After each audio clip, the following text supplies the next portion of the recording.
And are you refreshed? Good. Now what?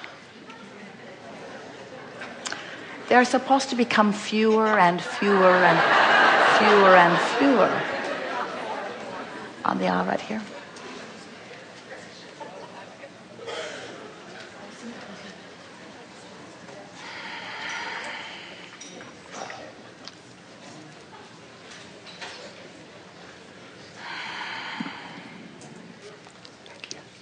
Hello, Abraham.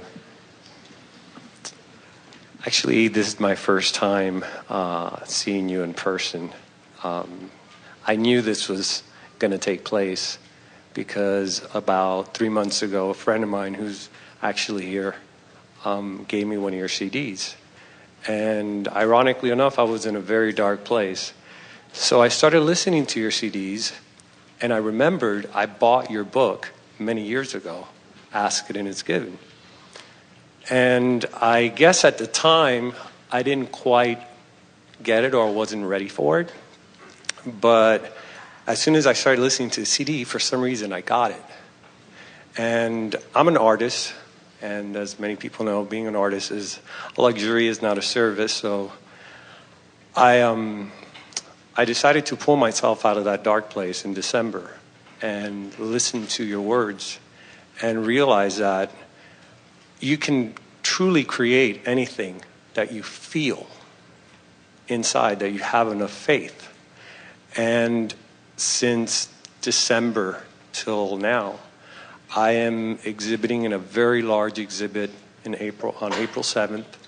I was able to acquire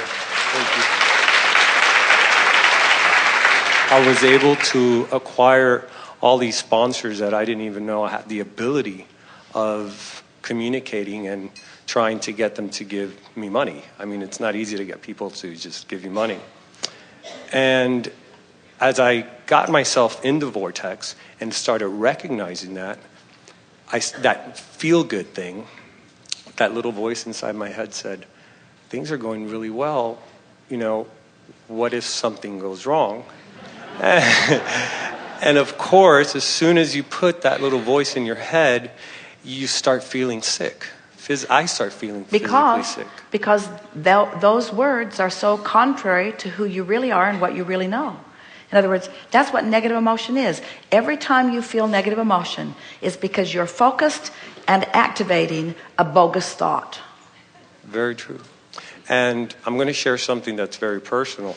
In the time that I was in that dark place. Before you go there, we want to talk about the asking it is given. So are you saying that you had been asking and asking and asking and asking and asking, and apparently you just figured out how to align with what you've been asking, and then things just started lining up for you? Exactly. In other words, you don't believe that since December, you created all of that. It's been created. You had asked and it had been given long before all that tape did, or all whatever was going in your life did, was caused you to come more into alignment with it. Yes? It woke me up because I kind of was doing very well a couple of years ago.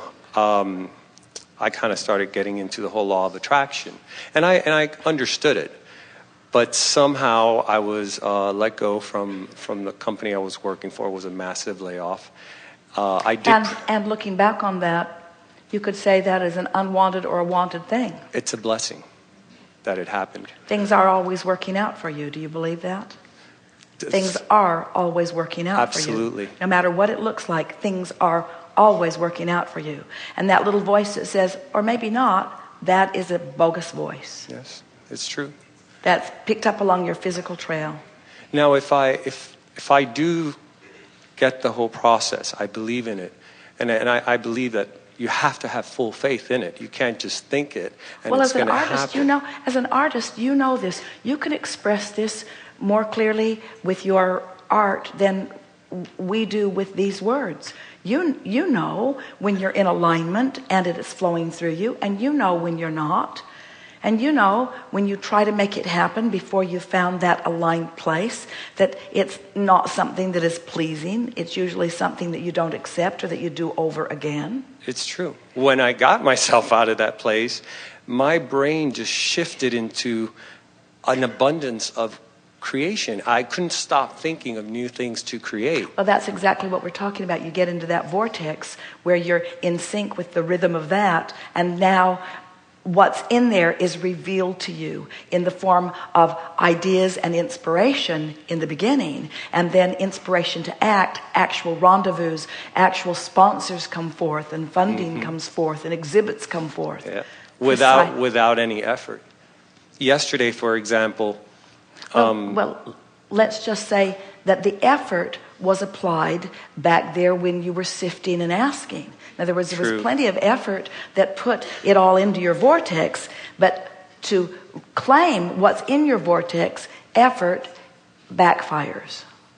I see. So it's more like I've been investing in this emotionally, I guess it's the right way to say it, in the past. You're allowing. You found a way of finally allowing what you've been putting there. Well, my one thing that always derails me. Well, don't talk about it now. No. Why bring it up? Because... Wait. Think it over. Why bring it up? Why bring up the derailing concept and add why practice it even for a moment, and why teach it to them? Oh, no. I don't want to practice it at all. What I want to give an example of how I got away from it. Well, but the thing is, it's treacherous territory, because when you talk about what derails you, you didn't say, I'd like to demonstrate to the group how I moved into the vortex. You said, what always derails me. It's true. You're correct. So I have this friend, and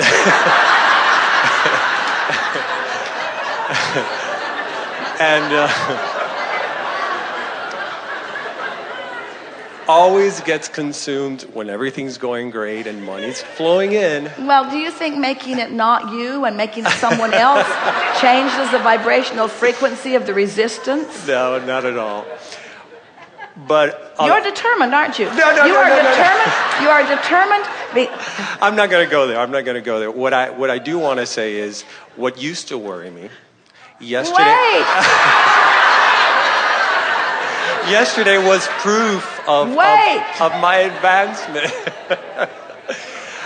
I was sitting at home and I said to myself, okay, now that I'm in the vortex and I'm feeling good, I'm not thinking about money, I'm not thinking about anything, I'm just happy of everything that's happening, I'm grateful for it, and I get a phone call. And one of the things that I've learned from your CD is don't think of the how, just let it flow. And I get a call from a friend of mine that says, I need to introduce you to someone that's interested in your artwork. Now, mind you, I'm overloaded now. Before I was like twiddling my thumbs. Now I'm overloaded with the show that I have to put together, the invitations. And I said, sure, bring him on over and I'll meet with him. And I'm thinking, maybe he just wants to buy a piece of art.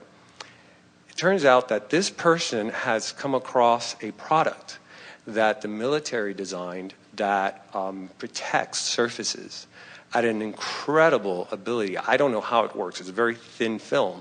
So his company is now established. He has different stores, and they're doing it now for the iPads, the iPhones, the Blackberries. You can literally throw the phone against the wall, peel it off, and it's in perfect condition. Well, they want to do a signature line with an artist that will create designs, and so they chose me yesterday.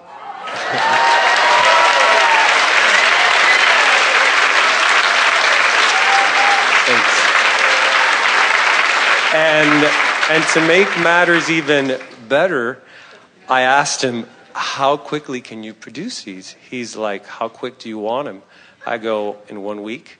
He goes, you'll have them in 1 week. So we're actually incorporating it into the show as not just art on walls, but art that now serves as merchandise. So it's all just coming. The more I get into this vortex, the more it just keeps coming and coming, and it's a good feeling. So the term cooperative components is especially meaningful to you right now, isn't it? Very. And do you realize that the cooperative components are long there before you are? But once you enter the realm of cooperative component, then now things begin to move for you. Absolutely. So now how do you said things are coming at you pretty fast. So how do you maintain your equilibrium in this fast moving That was my next question. How do I? Because it can get overwhelming. Well, you do it by when it feels too fast, by making general statements of well-being, by saying things like, Source knows what it's doing, and I will never be asked of anything that I cannot easily accomplish, and the only thing that ever makes me tired is resistance, and as long as I'm tuned in, I'll always have enough resiliency to keep up, and this momentum is what I've long been reaching for, and I want to enjoy every particle of this wonderful life-giving momentum, and as long as I'm up to speed, everything will unfold perfectly for me. That's beautiful. Things like that. Yes. Very beautiful. One last thing. You talked about most of us try to get in a vortex usually when something's going wrong, we're unhappy. All through my life, and I just learned this today by listening to you, there's something that happens every so often that I do, and I don't realize what the meaning was before. And it happens when I'm at my most serene. I could be driving on the road or just in my balcony looking out at the bay. And I always like to face the sun. I close my eyes. And I feel this intense and pure gratitude. I don't know why for the sun, because I feel that it's such an important part of life. Well, you're using it as your object of attention and focusing your appreciation upon it. And because it is something that you can so unequivocally appreciate, it's like an icon or something that you focus upon that puts you there fast. And it's a euphoric feeling. I mean, I tear up and everything, and it's almost like I get a response, an energy response when I do that. Well, whenever you hold anything as your object of appreciation, what happens is you come into alignment with the fullness of who you are, and that's that response you're feeling. It's the source within you resonating through you in harmonic appreciation of that which you have chosen as your point of appreciation. That's amazing. Thank you so much. Yes, indeed.